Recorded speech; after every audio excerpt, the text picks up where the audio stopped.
ఇక లక్ష్మి విహారి గురించి ఆలోచిస్తూ సీమంతం గుర్తు చేసుకుంటూ ఉంటుంది.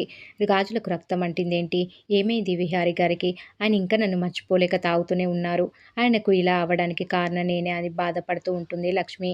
ఇంతలో లక్ష్మి దగ్గరికి బామ్మ వచ్చి, నీకు మంచిగా సీమంతమైంది. ముత్తైదువులు కూడా దీవించారు. నీకు పన్నంటి బిడ్డ పుడతాడు అని చెప్తుంది.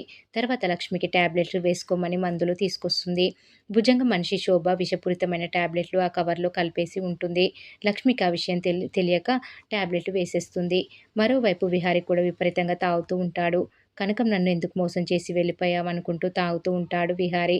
టాబ్లెట్ల పవర్ వల్ల లక్ష్మికి కడుపు నొప్పి మొదలవుతుంది. బామ్మ అని లక్ష్మి అరుస్తూ ఉంటుంది. భుజంగం మనుషులు దూరం నుంచి చూస్తూ ఉంటారు. బామ్మ వచ్చి, అమ్మ సిరి ఏమైంది అని అంటే, కడుపులో బాగా నొప్పిగా ఉందని అంటుంది లక్ష్మి. ఇప్పుడు నొప్పిలేంటమ్మా అని బామ్మ కంగారు పడుతూ ఉంటుంది. హాస్పిటల్‌కి వెళ్దాం పదమ్మా అని లక్ష్మిని బామ్మ తీసుకెళ్తుంది. లక్ష్మి చాలా ఇబ్బంది పడుతూ ఉంటుంది. ఈ టైంలో నొప్పిలేంటమ్మా, సమయానికి ఎవరూ రావడం లేదు. ఏం చేయాలి అని బామ్మ చాలా కంగారు పడుతూ ఉంటుంది. ఇక విహారీ ఓ చోట తాగి పడిపోతాడు. విహారీ కోసం యమున వస్తూ ఉంటుంది. విహారీకి కాల్ చేసినా లిఫ్ట్ చేయడు. విహారీ కోసం వస్తున్న యమున కార్‌ని బామ్మ ఆపుతుంది. ముందు డ్రైవర్ పట్టించుకోకుండా వెళ్ళిపోతాడు. తర్వాత యమున బామ్మని చూసి కారు ఆపి వెనక్కి వస్తుంది. యమున కిందికి దిగడం చూసిన లక్ష్మి ముసుగు వేసుకుంటుంది. ఇక బామ్మ యమునతో, నా మన్మరాలు గర్భవతి, ఉన్నట్లుండి నొప్పులు వస్తున్నాయి, హాస్పిటల్‌కి తీసుకువెళ్దామని అంటుంది. సరే హాస్పిటల్‌కి తీసుకెళ్దామని యమున బామ్మకి సాయం పట్టి లక్ష్మిని కారులో ఎక్కిస్తుంది. దారిలో ఓ చెత్త కుప్ప దగ్గర యమున విహార్‌ని చూస్తుంది. విహారీ అంటూ యమున డ్రైవర్ ఇద్దరు వెళ్లి విహార్‌ని కారులో ఎక్కిస్తారు.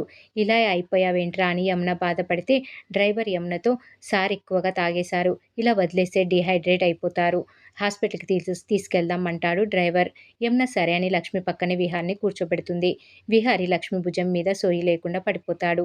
బామ్మ విహార్‌ని గుర్తుపట్టి, ఈ అబ్బాయి మీ అబ్బాయే అమ్మా అని రౌడీల గురించి తనని విహారీ కాపాడిన విషయం చెప్తుంది.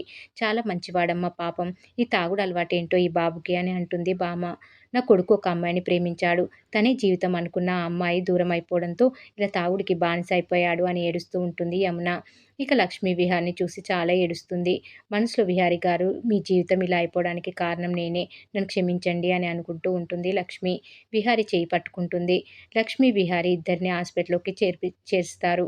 ఇద్దరికి పక్కపక్క బెడ్ల మీద ట్రీట్మెంట్ జరుగుతుంది. డాక్టర్ బయటకొచ్చి యమునతో, ఇంతలా తాగితే ఎలా అండి, మీరైనా అడ్డుకోవాలి కదా అని చెప్తుంది. ఇక బామ్మతో డాక్టర్, మీ మన్మరాలు తిన్న ఆహారం విషతుల్యమైంది అని అంటుంది. దానికి బామ్మ, అది ఏం తిందో ఏంటో, అది అసలు సరిగ్గా తిండే తినదు, లోపల ఉన్న బిడ్డకి ఏ ప్రమాదం లేదు కదా అని అంటే, ఇప్పుడే చెప్పలేం, ప్రస్తుతానికి లక్ష్మీ విహారీల కండిషన్ సీరియస్‌గానే ఉందని డాక్టర్ చెప్తుంది. యమున విహారీ దగ్గరికి వెళ్లి చాలా ఏడుస్తూ ఉంటుంది. ఏంట్రా ఇది, నీ గురించి అందరూ ఎంత టెన్షన్ పడుతున్నారో తెలుసా, నువ్వు భరించలేని బాధ పడుతున్నావని నాకు తెలుసు, కానీ ఎన్నాళ్ళు ఇలారా అని అడుగుతూ ఉంటుంది. పక్కనే ఉన్న లక్ష్మిని ఇద్దరూ చూసుకోరు. యమునని పంపేయమని విహారీ నర్సుకి సైగ చేస్తాడు. దాంతో నర్సు యమునని వెళ్ళమని అంటుంది. మరి ఏం జరగబోతుంది అనేది రాబోయే ఎపిసోడ్‌లో తెలుసుకుందాం. ఈ వీడియో గనుక మీకు నచ్చినట్లయితే లైక్ చేయండి, షేర్ చేయండి, సబ్స్క్రైబ్ చేయడం మాత్రం మర్చిపోకండి. Please subscribe.